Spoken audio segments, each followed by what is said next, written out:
On today's show, we discuss Steph Curry's sprained ankle and what's eating Kevin Durant. up-down on Utah making the playoffs, Devin Booker's all-star chances, and naps? And Uncle Splash 3D joins us live from Rip City to set up some Wizards Blazers action. It's Tuesday, December 5th. Starter starts now.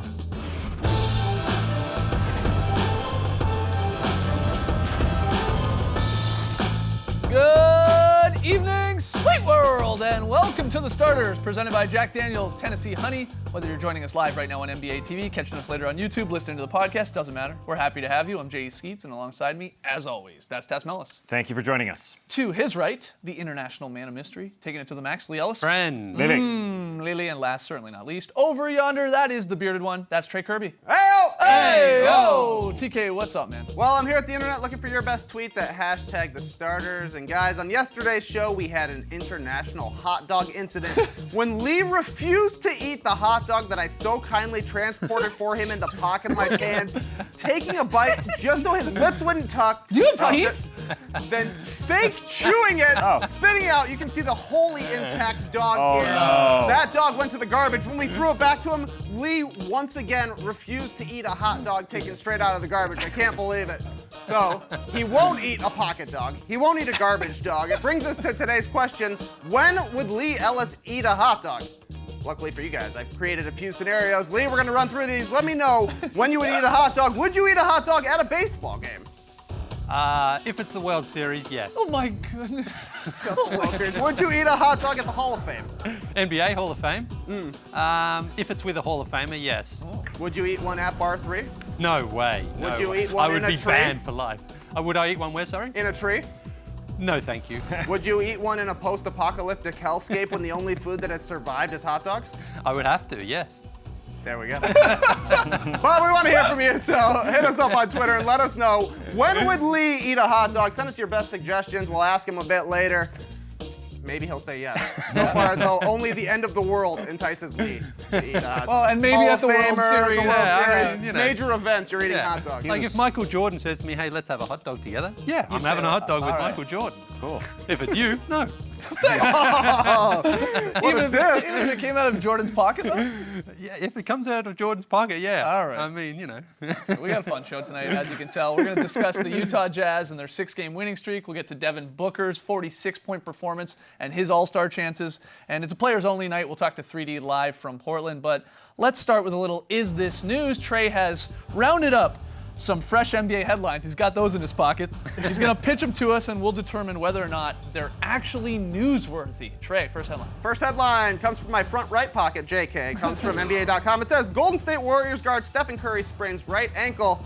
X-rays are negative. Guys, is this news? Well, we're hearing reports now that he'll probably be out for a couple weeks. Yep. The Warriors are saying they're going to reevaluate him in a couple weeks.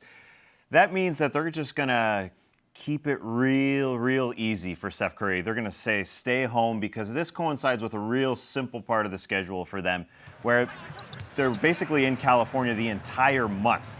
So they're just going to, like Kawhi in San Antonio, they're going to be very precautionary. Yeah, the good news, from the X-rays and now the MRI today revealed no structural damage on that right ankle that he's had surgery on many years ago. So that's great news. But I think this is news. I mean, any team, I know the Warriors are dominant, and there's a look at their upcoming schedule, and it is pretty easy breezy. You hope he doesn't miss the Christmas game. Let's be honest. You want to see that one with the fam against the Cavs. And but they're barely on the road at all. yeah, I know the Warriors are juggernauts, they're defending champs, but if you took anyone, and you're the best player off any team, that's going to be news. If Bron's out a couple weeks, that's news. John Wall, we've seen it with the Wizards, that's news. Westbrook, if he were to miss time, that's news. But you don't think they're going to steamroll that schedule?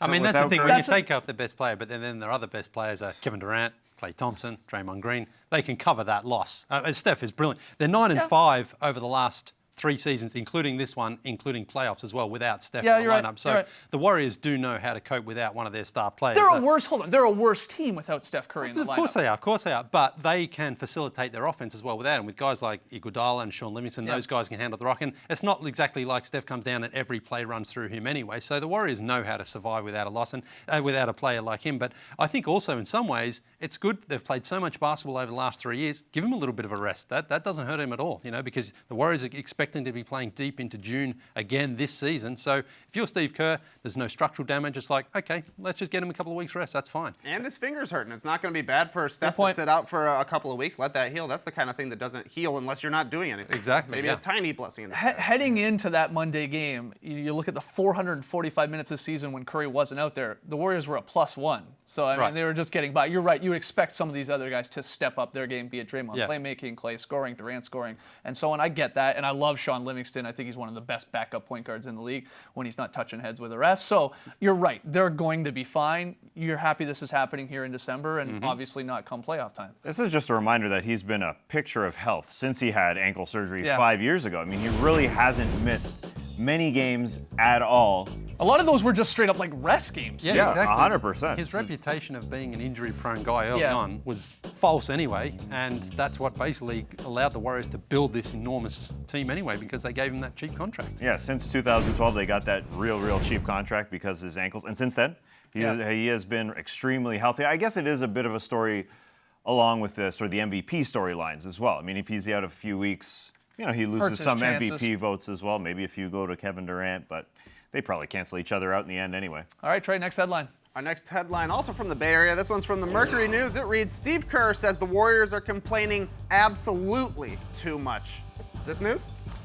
Well, he's right. Do you agree with that? Yeah, they lead the league in player techs with 18 and ejections with 6. So they've got a disciplinary problem right now. And you see it almost every night now.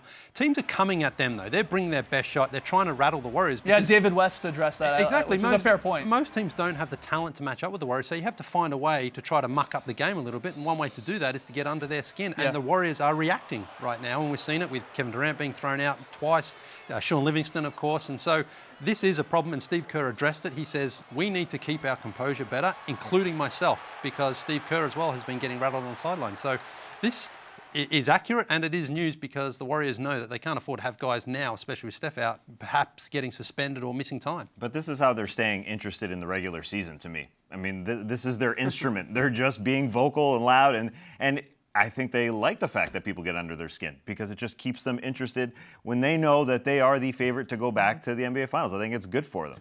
I don't know if it's news because let's not fool ourselves here. The Warriors have been one of the yappiest teams in the NBA for 3 or 4 years now. And I say that because they're led by one of the meltiest guys in the league in Draymond Green, and they follow his energy and his emotions out there a lot of the time. They've taken it to another level this year, though. They have, and it's starting to hurt them because it does start to have an effect on these referees, that negative reputation where your enough is enough here, guys. Yeah. Especially when you know how talented the team is. You're like, okay, you're complaining about every second call here. Yeah. Give it up, because that's what's happening. And Steve Kerr said this. He's like, we're getting too emotional and too worried about what the ref called or didn't call. We just got to keep playing. You got to stop winning so many games. Well, I mean, no. I don't really see it as a big problem. At As a playoff problem. time, yeah. Yeah. I mean, if you develop a reputation, I mean, for no it- one's close to getting a suspension yet for all the tech fouls, but it's still early in the season, so that could become a problem if they can't reel in this issue that they have. Trey, final headline. All right, our final headline is from NBA.com, and it says San Antonio Spurs star Kawhi Leonard says he'll return soon. Soon. News? Soon. Well, Yeah. if you heard the interview that he gave, you really don't know what's happening with him. His answers were typical Kawhi Leonard, just one word, Yeah. not very elaborate in what he was saying. He's just You like- compared him to Keith from the original Office, and now I can't stop thinking about that. Yeah. If you watch the UK Office, he is Keith. Yeah. With his responses. Yeah. No, Yeah. all right. Was it tough watching on the side? Not really. Yeah. Like, every other player's like, I just want to get out there for my guys. I got to be there for my team. He was like, no, it's fine. Do you think he's back this week? well, probably I would guess within a week or so. He's If- talking to the media now, and he's doing 5-on-5 in practice. He Yeah. must be getting close. Yeah, if they're letting him talk to the media for the first time since September 25th, I think that means that he is getting close. And they called this an unplanned press conference. I don't buy that. I mean, and he hasn't talked to the media in over 2 months, Yeah. and he just happened to be in front of 16 cameras. I don't buy that whatsoever. I think they just try to make it as low key as possible. Right. And it worked This is out. weird because even coming into opening night, he was only ruled out of opening night, even though he missed all the preseason like a day or so earlier, and now he hasn't played in 20 games. Yeah, this lingering issue Yeah, that very happened in strange. the offseason. The Spurs have been fine. This is what you Yeah. get at here. I mean, still third in the West, 16-8. LaMarcus Aldridge is probably on top 10 lists when it comes to MVP votes. Mm-hmm. Obviously at the bottom of that 10, but he's been great. So now I'm just excited as a basketball fan. This season's been unbelievable already, this start. And now we get back, one of the top 5, top 3 players in the Sure. league in Kawhi Leonard, and hopefully ramps it back up to 100%. Just another star to add into the mix here. And one thing Kawhi did say during his press conference was that a lot of people stepped up while I was out, Yeah. and it's going to help us in the long run. Like LaMarcus Aldridge being the main guy. Can you be the number 2 guy and really produce in the postseason? Yeah, It'll probably help. That'll be the fun part to watch, how they make that work. All right, when we come back, Rudy Gobert is back and the Jazz stay winning. We'll tackle that and a whole lot more in the Up Down Report.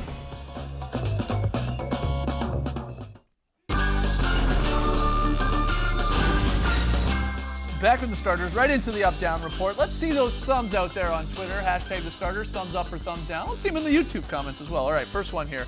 We start in Utah, where Rudy Gobert returned to action, and the Jazz, they kept on rolling after missing the last 11 games with a sore knee. Gobert led a stifling Jazz defense, holding the Wizards to just 29% shooting in a 116-69. Nice blowout. The win was Utah's 6th in a row. Guys, are you up or down on the Utah Jazz playoff chances? I know it's early, but what do you think? This is awesome. This is awesome, you say. Well, yeah. I mean, we sat here when Rudy Gobert went out.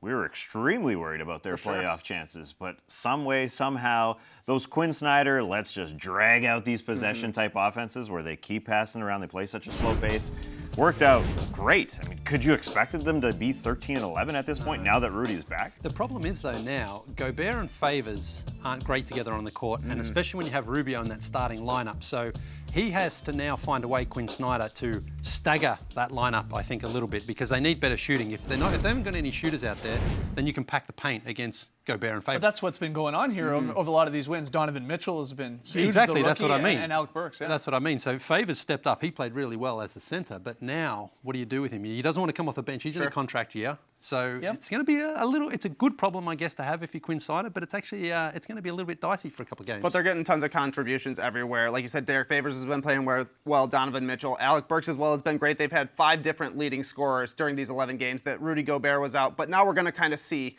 what happens with the Jazz. They had a pretty easy schedule in November, especially during this stretch with Gobert out.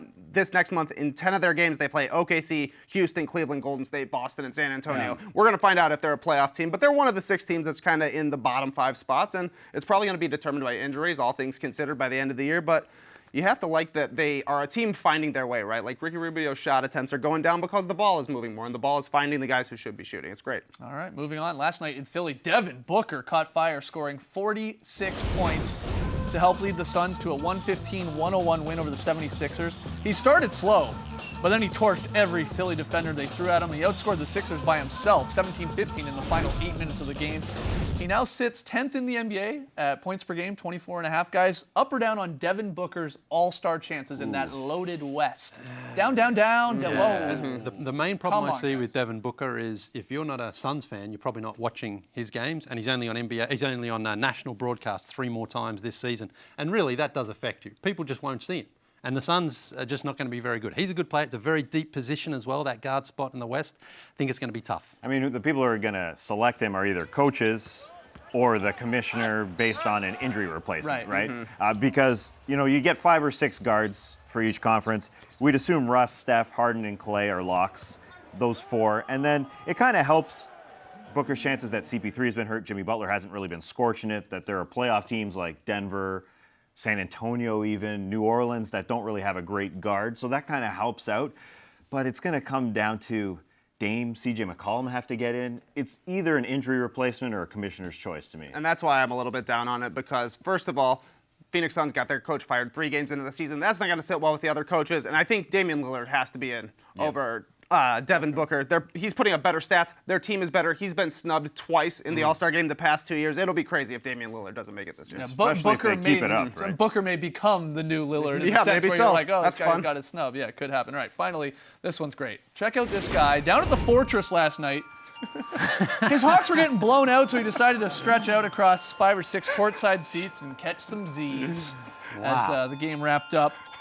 So, I mean, this guy, obviously a fan of naps, but I'm curious. I throw it at you and everyone watching. Are you up or down on naps in general? Sound we got a good. bunch of dads here, so Yeah. I assume everybody's up. Yeah, I remember naps. Oh, naps. You used to sleep during the middle of the day. Yeah, I love naps. I used to be a hardcore napper. Now I try and lay down, and it's just like I'm listening to hear somebody else wake up. It's impossible to stay Well, and that's asleep. why it's a good chance to do it at the game. He's not with his family there, so no one's going to interrupt. Yeah, smart. Yeah. Drop $50,000. gotta start going to more Exactly. games. You're paying so much for those tickets, you may as well stretch out and enjoy it. He looked really awake, though. Yeah. I mean, he wasn't sleeping whatsoever. Yeah, it's hard to sleep with your hand up on your ear, I guess. You don't So think we're it's- talking, there's a minute left. It's a 19-point So you think game. it's just a casual watch, right? That looks like, lounging. that looks like Summer League man Albert Hall. In the It does first look round. like Elbro. You're not wrong. I mean, we're dads. Our naps are at night. You know, we just sleep for like an hour and a half, wake up, Let's go hear, back to sleep, wake up. let's hear from you guys. We talked a lot about plain hot dogs yesterday. Now it's all about the naps. Jump on Twitter. Let us know. Are you a nap fan or not? Some people aren't. Some people are, it makes you groggy. Hurts your day, but you tell us. When we come back, that man loves naps. Uncle Splash 3D joins us live in Portland. Don't go anywhere.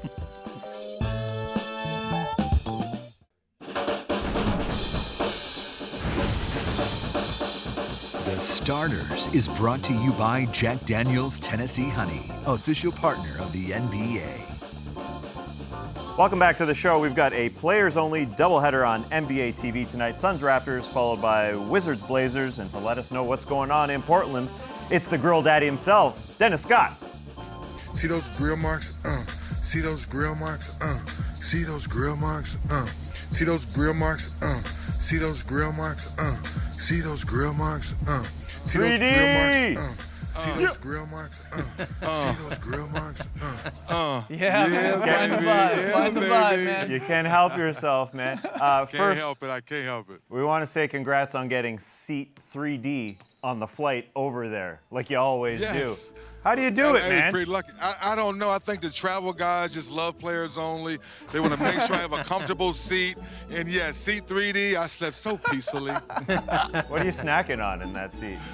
Oh, that's one thing Delta has to fix. The food was terrible, as Charles Barkley would say. All right, speaking of terrible, the Washington Wizards lost by 47 points last night, coming into Portland. How do you think they respond, and were you ever involved in a shellacking like that? Yes, I was involved in a shellacking, believe it or not, in this, the old Portland building before this new motor building was built. In the Orlando Magic days, we came out here and had a bad game. So to that question is, what can the Wizards do? How do they regroup? Yes, no John Wall tonight, so a lot falls on Bradley Beal's shoulders. Can he continue to play well? Can he get guys to feel better about themselves knowing they played so poorly in Utah last night? Now, you filmed the Shooter's Paradise segment with Damian Lillard and C.J. McCollum already in that short time you've been in Portland. Can you give us any secrets from the guys that we'll be seeing later on this month on Shooter's Paradise? Well, I think the biggest thing is because they play out here in Portland, a lot of times you don't get a chance to see those guys play up close. And both guys come from small colleges, Weber State and Lehigh University. So a lot of people say, who are these guys? So that's next version of Shooter's Paradise. They break down how well they play off one another, how they kind of take turns, but they don't really try to take turns, which sounds kind of crazy. But the way the system is, the way Coach Stotts allows them to play freely, is very interesting how in the fourth quarters they play 1-2 basketball. What's pretty crazy, 3D, is Portland's improvement on defense. Last year, they're 21st in the league. The year before that, they were 20th, and all of a sudden, they're third. I know you went through that a little bit from second year to third year with the Magic, but not to this extent. Can you explain how they've improved this much? Well, I think the biggest thing after talking to some of the players yesterday after practice, everyone's starting to believe and understanding who they are. And a lot of people around the NBA say, how do they figure out to get that third person like Nurkic or Harkless or even Evan Turner, someone to be more consistent to help out CJ and Dame? So to your question, the overall defense has gotten better. Now guys are getting easier shots in transition and easier layups too. All right, 3D, we will see you tonight. Doubleheader on NBA TV.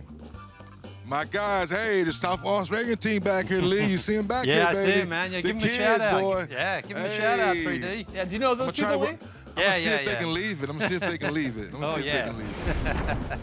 All right, stay with us. 11 games Monday night, so I believe we can expect a very, very solid play.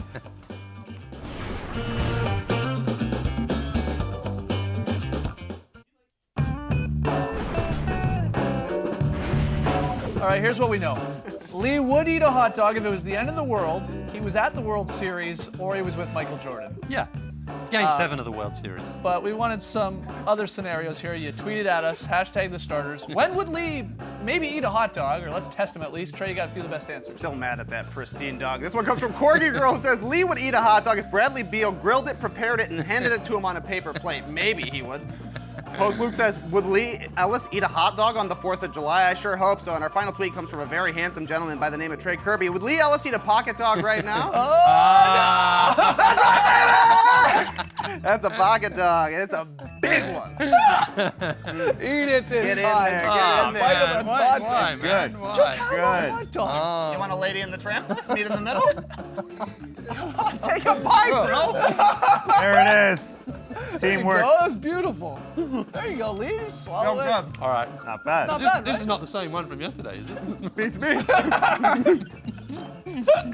Lee, Show us your. we got to see that You gotta make dog. sure Okay, you swallow it. It's like Fear No, Factor. swallow. He's chipmunking it. He's chipmunking it. Are you still fake chewing? Are these all fake chews? you- We can't ever trust you we're not- again. This is live television. Hey! That's a big boy. You ate it. Well, Lee, that may have been very difficult for you, but it's going to get even tougher tomorrow. Why?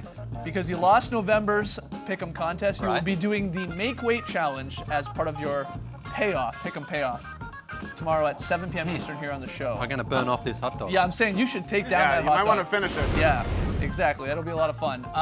Tonight's game, Pick and Play, it's Jazz Thunder. Everybody taking the Thunder. So Tass will be in the lead, no matter what. Lily, VSP. Yeah, we're going out to Boston for just a beautiful, very solid play here from the Celtics. Good. Look at this, bounce pass, handoff, beautiful finish. I mean, it's not the most wide open basket of all time, but it doesn't really matter. It's a boomerang for Kyrie Irving. It's a bounce pass. Oh, it's that's a layup. nice. It's beautiful. That's what I call a very solid play. Guys, fantastic news here. We had another wedgie. Number 10 on the season, 3 wedgies in 2 days. Skeets, you said they come in bunches. That's right. They sure do. Kevin Durant burying this three-pointer. Oh, yeah. We're going to have another one by the end of the week. They come in bunches, man. Wow. Yesterday, we were projected for 35. After that wedgie, we're now projected at 38. Slowly but wow. surely. Nice bump. Nice bump. We're into double digits. That's great. We had a blast with the Twitter show this morning. We did a deep dive on DeAndre Jordan trade rumors. We debated the best foods to put in your pocket in addition to a hot dog. And we had a fantastic answer to yesterday's question about how to make basketball harder. Have a watch. Pitch black, but each team gets one flashlight.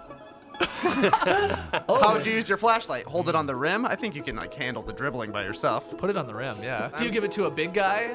Like Boban under there? And he's just like, Just to guide your way like a lighthouse? yeah. Like, just go towards the light. Go towards the light. That's where the hoop is. All right, that's it for us tonight. Pick 'em payoff for Lily tomorrow. We'll see you at 7. Thanks for joining us, folks, and let's just watch this one more time. Oh, man. Race the night, people. That's called true friendship. That's right going to there, be in man. your head all night.